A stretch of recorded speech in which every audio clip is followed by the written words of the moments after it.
Pengelola waktu perlu dikuasai karena itu akan membantu saya untuk melakukan aktivitas yang saya suka, yang saya sebutkan di telur hijau, tanpa meninggalkan atau menyampingkan tugas utama saya sebagai ibu dan istri.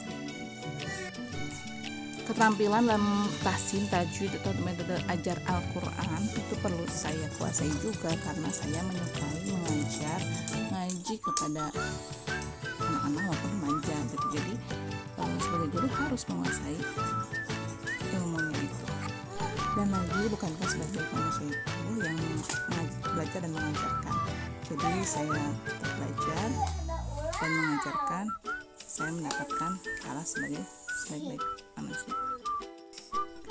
Berkomunikasi efektif juga suatu hal yang perlu saya kuasai, harus, karena dalam bercengkrama dengan anak dan pasangan dan suami kita perlu memiliki komunikasi yang baik, yang efektif.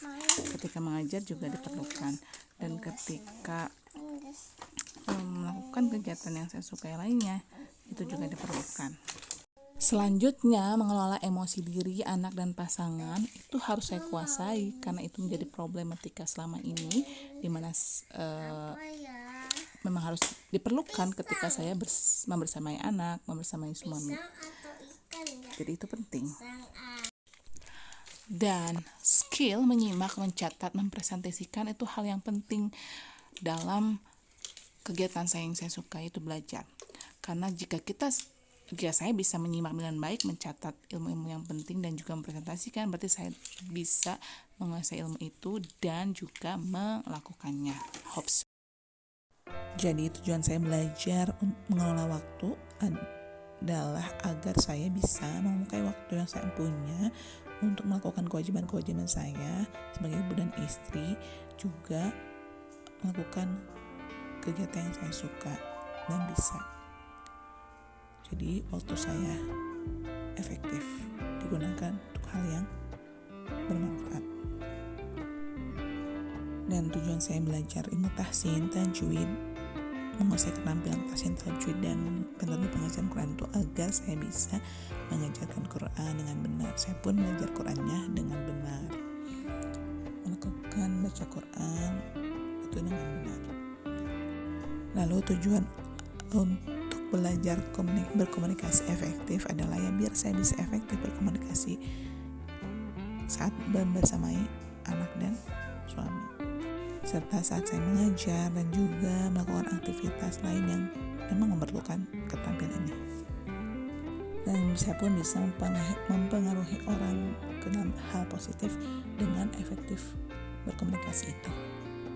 Selanjutnya, tujuan belajar mengelola emosi saat diri sendiri, anak dan suami, agar ketika bersamai juga nanti jadi bonding, bukan perpecahan ya, dengan mengelola emosi dengan baik. Dan pada faktanya ternyata ketika belajar komunikasi efektif itu salah satu bagian untuk bisa komunikasi efektif adalah bisa mengelola emosi, memiliki kecerdasan emosi yang baik. Last but not least, tujuan keterampilan menyimak, mencatat dan juga mempresentasikan itu tujuannya adalah agar saya bisa mengolah informasi dengan baik dari belajar dan ilmu itu dikuasai dan juga dapat dipraktekkan.